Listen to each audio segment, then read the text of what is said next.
গণেশ চতুর্থীর সকালে ঢোল আর মন্দের শব্দে ছোট্ট আরবের ঘুমটি ভেঙে গেল।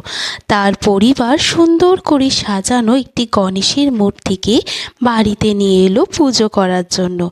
তারা সবাই মিলে প্রদীপ জ্বালিয়ে, মিষ্টি উপহার দিয়ে এবং আনন্দের ভজন গেয়ে উঠল। আরব বাপ্পার প্রিয় লাড্ডুকে বাপ্পার পায়ে রেখে শুভেচ্ছা জানালো। এইভাবে পুজো চলতে চলতে সন্ধেবেলা হয়ে গেল। রাস্তায় রঙিন মিছিলে ভরে গেল। মানুষ নাচ গান করছিল এবং গেরুয়া পতাকা ওড়াচ্ছিল। অবশেষে বিসর্জনের সময় এসে গেল। আরব মূর্তিটিকে নদীতে নিয়ে যাওয়ার পথে দেখল আকাশ আতশবাজিতে ঝলমল করছে।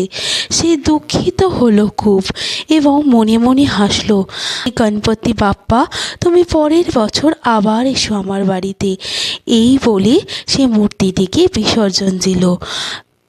শুভ গণেশ চতুর্থী বন্ধুরা, আপনাদের সবাইকে গণেশ চতুর্থীর শুভেচ্ছা ও অভিনন্দন রইল।